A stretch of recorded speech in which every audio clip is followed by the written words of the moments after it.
누구를 기쁘게 하는가, 누구를 기쁘게 하는가라는 제목으로 말씀 전하겠습니다. 바울이 갈라디아인들에게 처음 찾아와서 이 복음을 전하였을 때에 갈라디아인들은 바울을 마치 천사처럼 대접하고 환영하였다라고 바울은 말을 하고 있습니다.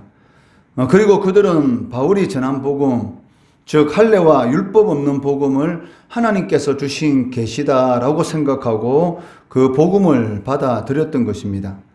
갈라디아서 4장 13절 14절 말씀해 보시면 내가 처음에 육체의 약함으로 말미암아 너희에게 복음을 전한 것이 너희가 아는 바라.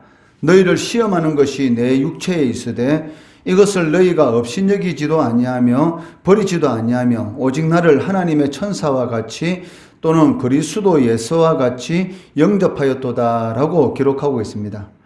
아마 바울은 육체의 질병이라든지 아니면 외적으로 이 갈라디아 교인들의 보기에 아마 연약하게 보이는 그러한 부분들이 있었던 것 같습니다. 그런데도 불구하고 그것을 책 잡는 것이 아니라 그럼에도 불구하고 이 바울을 업신여기지도 않고 그 하나님의 천사와 같이 또 그리스도와 같이 그 영접하였다라고 말씀하고 있습니다.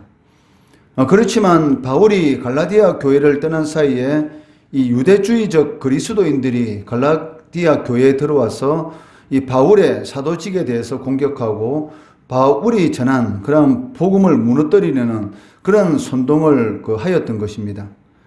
그러는 바람에 많은 이 갈라디아 교인들이 바울을 버리고 유대주의자들의 거짓 교훈을 따르게 되는 그러한 위험에 빠지게 되었던 것을 우리는 짐작할 수가 있습니다. 이들이 주장하였던 것이 무엇입니까?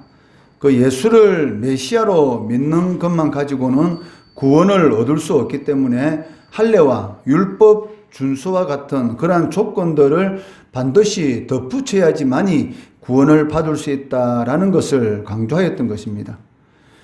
오늘날 이 신천지가 이 교회에 들어와서 여러 가지 이런 교회 지도자들에 대해서 이런 잘못된 그런 이 헛소문을 이렇게 퍼뜨림으로 인해서 교회를 어지럽히고 결국은 교회를 이렇게 분란하게 만들어서 자신들이 말하는 것은 이렇게 산을 옮긴다라고 이렇게 말하는 것처럼 교회를 이렇게 신천지 이단 교회로 이렇게 만드는 것을 볼 수가 있는데 아마 갈라디아 이 교회에도 이 바울 사도가 떠난 이후에 이러한 그 유대주의적 그리스도인들이 들어와서 이 진짜 복음이 아닌 이런 가짜 복음, 즉 예수를 믿음으로 말미암아 구원을 받는다라는 이런 진리에다가 그 할례와 율법이라는 그런 이 조건들을 덧붙여서 할례와 율법도 행해야지만이 구원을 받을 수 있다라는 것을 가르쳤던 것을 우리가 알 수가 있습니다. 이들의 주장은 무엇입니까? 오직 유대인에게만 이 구원의 축복이 있기 때문에 그러한 구원의 축복에 들어가기 위해서는 이 믿음으로만 하나님 앞에 어렵다함을 얻는 것이 아니고 그 할례와 이 율법 준수를 해야 된다. 즉 바울의 이 율법 없는 이런 복음은 잘못된 것이다라고 이렇게 가르쳤던 것입니다.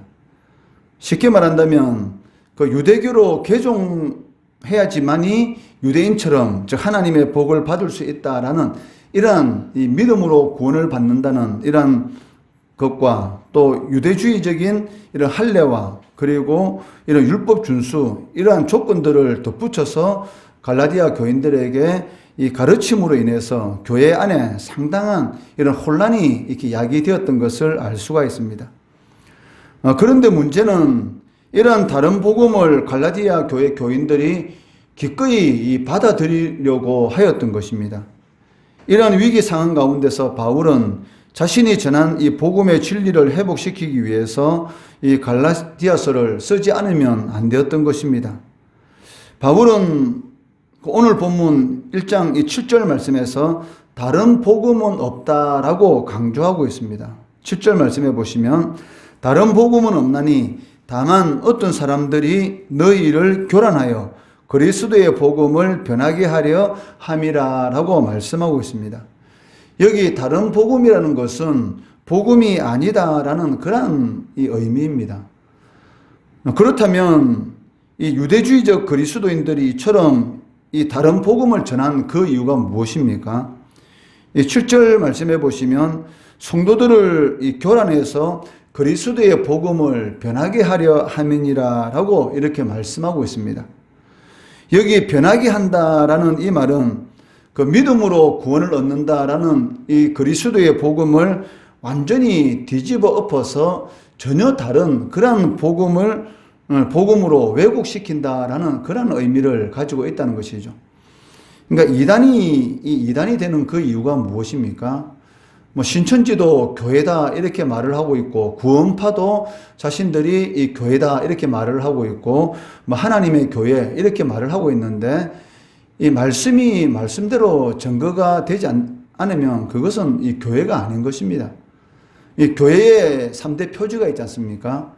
그 말씀이 이 합당하게 성경대로 이 증거되어야 되는 것이고, 성찬과 세례가 때에 따라서 집행이 되어야 되는 것이고, 또 교회 안에 또 치리가 이렇게 신실하게 이렇게 시행되는 이 세 가지 표지가 나타나야지만이 진정한 교회다라고 이렇게 말을 하고 있습니다. 그런데 이단은 하나님의 말씀이 이렇게 제대로 전해지는 것이 아니기 때문에 그것은 실질적으로 교회가 아닌 것이죠. 그냥 자신들이 교회라고 부르는 것이지 하나님이 보시기에는 전혀 상관이 없는 그러한 하나의 인간적인 이 모임에 불과하다는 것입니다. 거짓 사도들이 갈라디아 교회 안에 들어온 그 목적은 무엇이냐면 성도들을 교란하는 것입니다. 성도들의 이 신앙을 어지럽혀서 결국은 그리스도의 이 복음을 변하도록 하는, 즉 다른 복음, 즉 가짜 복음을 받아들임으로 인해서 하나님의 말씀대로 살지 못하도록 만드는, 결국은 교회로서의 그러한 역할을 하지 못하도록 만드는 데에 그 목적이 있다는 것입니다. 그렇기 때문에 바울은 8절과 9절 말씀에서 강하게 반복적으로 뭐라고 말합니까? 자신이 전한 복음 외에 다른 복음을 전하면 저주를 받을 것이다 라고 경고하고 있다는 것입니다. 8절 9절 말씀해 보시면, 그러나 우리나 혹은 하늘로부터 온 천사라도 우리가 너희에게 전한 복음 외에 다른 복음을 전하면 저주를 받을지어다. 우리가 전에 말하였거니와 내가 지금 다시 말하노니 만일 누구든지 너희가 받은 것 외에 다른 복음을 전하면 저주를 받을지어다 라고 말씀하고 있습니다. 바울은 하나님의 사랑에 대해서 참 강조하는 그런 이 사도라고 이렇게 말을 할 수가 있습니다. 고린도전서 13장 특히 이 사랑장을 통해서 얼마나 이 사랑에 대해서 이렇게 강조하고 있습니까? 그런데도 불구하고 이 8절 9절 말씀해 보시면 이 저주라는 이 극렬한 이 표현을 두 번이나 반복해서 사용하고 있는데 그 이유가 무엇이겠습니까? 이 다른 복음, 즉 하나님의 말씀이 아닌 그 말씀을 변케하여서 교회를 교란시키는 것은 이 하나님의 교회에 치명적인 그런 이런 위험한 상황들을 초래할 수 있다는 것이죠. 그렇기 때문에 이것을 방지하기 위해서 이 저주라는 이런 극렬한 표현을 통해서 하나님의 말씀이 아닌 그러한 것을 전한 자는 반드시 하나님의 진노의 심판으로부터 벗어날 수 없다라고 이렇게 경고하고 있는 것을 보게 됩니다. 이처럼 이 교회는 그냥 단순한 인간적인 모임이 아니고 이 그리스도의 몸입니다. 그리고 교회의 머리는 이 그리스도인 것이죠. 이 그리스도와 교회는 이 분리할 수 없는 그러한 이런 유기적인 그러한 이 관계를 이루고 있다는 것이죠. 그렇기 때문에 그리스도의 교회를 갈라지게 한다든지 이러한 일을 행하는 자는 반드시 하나님의 진노의 심판으로부터 벗어날 수 없는 그러한 일을 당하게 될 것이다 라고 이렇게 경고하고 있는 것을 볼 수가 있습니다. 바울이 이처럼 강하게 이 경고하는 이유는 그 바울이 전한 그러한 복음에서 벗어나거나 또 일치하지 않는다면 그것이 누구에게서 왔든, 즉 심지어는 이 천사에게로부터 왔을지라도 아니면 어디에서 왔든지, 즉 하늘로부터 온 것이라 할지라도 또 무슨 내용이든지 간에 그것은 거짓이다라고 강조하고 있다는 것입니다. 왜냐하면 바울이 이 전한 그 복음만이 바로 이 진리이기 때문입니다. 그것을 그 12절 말씀에서는 오직 예수 그리스도의 계시로 말미암은 것이다 라고 말씀하고 있습니다. 오늘날 교회 안에 이 사람으로 말미암은 그러한 말씀들이 얼마나 많이 전해지고 있는지 모릅니다. 즉 세상적인 그러한 가치관들이 교회 안에 들어와서 어떻게 보면 교회 안에서 하는 그런 모든 일들이 어리석게 보일 때가 참 많습니다. 그 세상적인 관점으로 보면은 정말 이 어리석게 보이고 또 교회 안에 진행되는 일들을 보면은 참 늦고 그런 경우가 참 많은데 그렇지만 그렇게 어리석은 그런 방법을 통해서 하나님께서는 하나님의 교회를 이렇게 세워 가신다는 것이죠.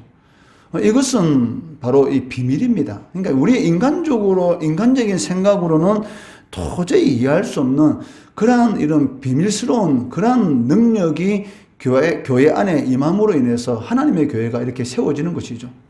인간적인 생각으로 하면은 순교를 당하는 그러한 지역에 전혀 복음이 들어가지 못할 것처럼 보이지만 오히려 순교를 당했다라는 그런 소식이 들리면 젊은 이런 청년들이 목숨을 걸고 그 지역에 더 들어가는 것을 볼 수가 있습니다.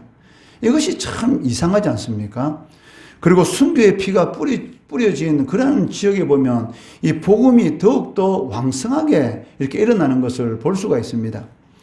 이 사도행전 이 교회 역사를 보더라도 이 예루살렘 교회에 핍박이 일어나서 그 예루살렘 교회가 이렇게 흩어짐으로 말미암아서 사실은 결국은 복음이 이방인들에게 전해지고 또 이 아시아를 넘어서 유럽까지 전해지는 것을 이렇게 볼 수가 있다는 것이죠. 핍박이 일어나면 이 복음이 위축되어야 되는데 오히려 핍박을 통해서 복음이 전 세계로 이렇게 전해지는 그러한 일들이 일어나는 것을 볼 수가 있는데 이것이 바로 그 하나님의 이 복음의 비밀, 즉 능력이라고 말을 할 수가 있습니다.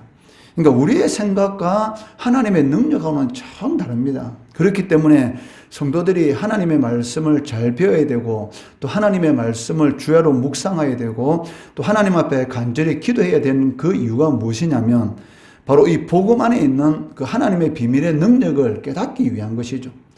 그것을 깨닫게 되면 그 삶 가운데 반드시 하나님의 능력이 나타나게 되기 때문입니다.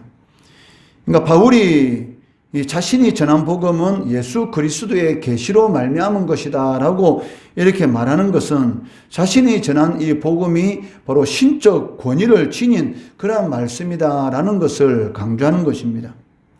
그리고 이어서 바울은 자신이 이처럼 할례와 율법 없는 그러한 복음을 전하는 것은 그리스도의 종이기 때문이다 라는 것을 강조하고 있습니다. 10절 말씀해 보시면 이제 내가 사람들에게 좋게 하랴 하나님께 좋게 하랴 사람들에게 기쁨을 구하랴 내가 지금까지 사람들의 기쁨을 구하였다면 그리스도의 종이 아니니라 라고 말씀하고 있습니다. 10절 말씀을 통해서 우리는 이 갈라디아 교회에 침투한 이 거짓 교사들이 마치 바울이 사람들을 기쁘게 하기 위하여 이 할례와 율법 없는 복음을 전하고 있다라는 것을 주장하였다는 것을 짐작할 수가 있다는 것이죠. 할례를 행하는 것, 율법을 지키는 것이 어렵기 때문에 너희들에게 바울이 쉽게 믿을 수 있도록 이 할례와 그 율법은 이 구원을 받는 데에 전혀 필요 없다라고 이렇게 가르쳤다라고 이렇게 거짓으로 이렇게 갈라디아 교인들을 미혹하고 있다는 것이죠.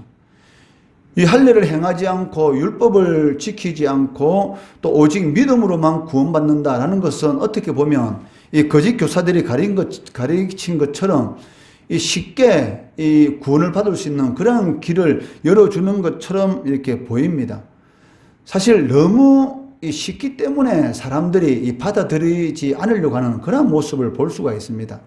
인간들은 어떤 일을 행해야지만이 그것을 통해서 하나님 앞에 자꾸 어렵다함을 받으려고 하는 그러한 이 모습을 볼 수가 있습니다. 어제도 우리가 이 말씀을 나누었지만 사실은 이 정필도 목사님이 소천하기 전에 자신에게 이 호흡기를 떼달라고 하고 그리고 임종하시기 전에 끝까지 기도하시다가 이렇게 숨을 거두는 것을 볼 수가 있는데 물론 이 큰 그러한 사역을 통해서 이런 우리나라의 대표적인 그런 큰 교회를 이루었습니다. 그런데 사실은 그것보다 더 위대한 것이 무엇입니까?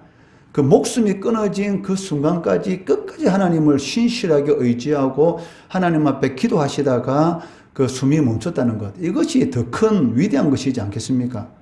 바울이 하나님 앞에 많은 일을 했습니다. 그렇지만 바울이 이 마지막으로 이 로마 감옥에서 디모데 후서를 기록하면서 뭐라고 기록하고 있습니까? 이제 자신이 이 달려갈 길을 다 마치고 이 전제와 같이 자신이 죽을 이 기한이 다가왔을 때에 자신을 위해서 하나님께서 이 의의 면류관을 예비해 놓았다. 라는 그런 믿음의 확신만큼 하나님 앞에 위대한 고백이 어디 있겠습니까? 내가 지금까지 이런 일을 했는데 라는 것이 중요한 것이 아니고 하나님께서 나를 위해서 이 면류관을 예비해 놓았다라는 그런 고백을 할 수 있는 거예요. 그리고 그러한 면류관이 자신에게만 주어지는 것이 아니라 이 예수 그리스도의 재림을 기대하는 모든 성도들에게 똑같이 주어진다라는 이런 고백이 가장 위대한 고백인 것이죠. 그렇기 때문에 이 믿음으로 구원을 얻는다라는 이것이 너무나 어떻게 보면 쉽다라는 그런 생각을 가지고 있어서 성도들은 무슨 일을 해야지만이 그 하나님 앞에 마치 어려움을 잊는 것처럼 이렇게 잘못된 그런 생각을 할 수도 있는데 그렇지는 않습니다. 오직 믿음으로만이 하나님 앞에 우리가 어렵다함을 얻고 구원을 받는 것이고 구원을 받았기 때문에 하나님의 자녀가 되었기 때문에 자녀다운 그러한 삶을 살기 위해서 우리가 선한 일을 하는 것이죠. 왜? 자녀가 잘못된 일을 하게 되면 아버지 이름이 더럽혀지지 않습니까? 아버지를 사랑하고 아버지를 존경하고 경외하기 때문에 아버지 이름이 더럽혀지지 않도록 우리가 하나님의 말씀대로 살아가려고 하는 것이지 우리가 하나님의 말씀을 지킴으로 인해서 구원을 얻는 것은 아니라는 것이죠. 구원받은 그 은혜에 감사해서 우리가 말씀을 지켜나가는 것입니다. 그렇기 때문에 이 거짓 교사들은 마치 바울이 사람들을 기쁘게 하기 위해서 할례와 율법 없는 복음을 전한다라고 이렇게 주장하고 있었던 것입니다. 이에 대해서 바울은 자신이 지금까지 사람을 기쁘게 하는 그런 일들을 행했다면 그리스도의 종이 아니다라고 이렇게 말씀하고 있습니다. 바울은 다메섹 도상에서 부활하신 이 주님을 만나고 회심한 그 이후로부터 지금 이 순간까지 이 사람을 기쁘게 하는 일을 하지 않았고 앞으로도 내가 사람을 기쁘게 하는 일을 한다면 자신은 그리스도의 종이 아니라는 것이죠. 이것은 많은 사람들의 지지와 한심을 얻기 위해서 내가 복음을 왜곡시키지는 않는다라는 그런 강한 의미를 지금 바울이 말을 하고 있다는 것입니다. 이것이 바로 그리스도의 종의 자세이지 않겠습니까? 그리스도의 종이라는 것은 그 주인을 기쁘게 하는 그런 삶을 살아가는 사람들이 종입니다. 종이 주인의 뜻과는 전혀 상관없이 자신의 유익을 위해서 자신이 기뻐하는 그런 삶을 살아간다면 그 사람은 종이 아닌 것이죠. 자신이 주인입니다. 그렇지만 종이라는 것은 오직 그 주인을 기쁘게 하는 그러한 삶을 살아가는 사람들만이 종이다라고 말을 할 수가 있다는 것입니다.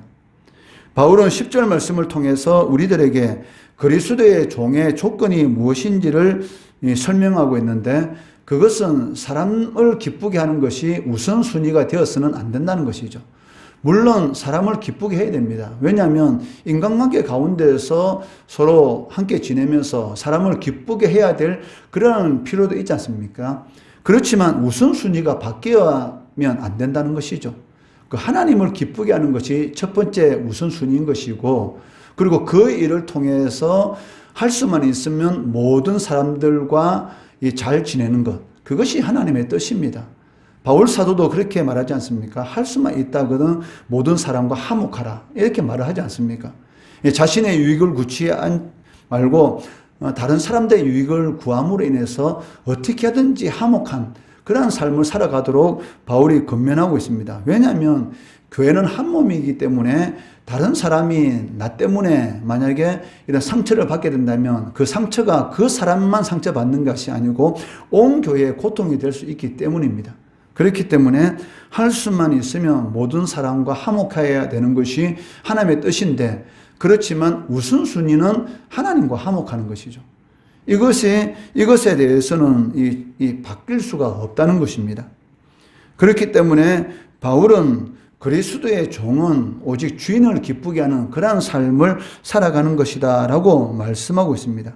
그리고 그러한 삶을 살아갈 때만이 진정한 이런 평강의 은혜, 즉 샬롬의 은혜, 즉 에이레네의 은혜를 누릴 수가 있다는 것이죠. 여기 평강이라는 것은 전쟁 그 가정 가운데서도 평안할 수 있는 그런 은혜입니다. 이것은 세상으로부터 올 수 있는 것은 아니죠. 오직 하나님만이 주시는 그런 은혜인 것을 알 수가 있습니다. 우리는 누구를 기쁘게 하는 그런 삶을 살아가고 있습니까? 그 십자가의 도가 멸망하는 자들, 믿지 않는 자들에게는 참 어리석게 보입니다. 그렇지만 구원을 받은 우리들에게는 그것이 하나님의 능력의 역사로 나타나게 되는 것이죠. 그렇기 때문에 어떻게 하든지 하나님을 기쁘게 하는 그러한 삶을 살아가게 되면 하나님과의 관계가 잘 되면 당연히 인간과의 관계가 잘 됩니다. 신앙이 잘 되면 생활이 엉망으로 됩니다. 그렇지만 하나님과의 관계가 잘 되면 나의 모든 삶이 이렇게 질서 있게 이루어진다는 것이죠. 이것을 꼭 명심하시고 하나님을 기쁘게 하는 그러한 삶이 우선순위가 되는 그를 통해서 하나님의 능력을 삶 가운데 체험하시는 우리 성도들 되시기를 주의 이름으로 축원합니다.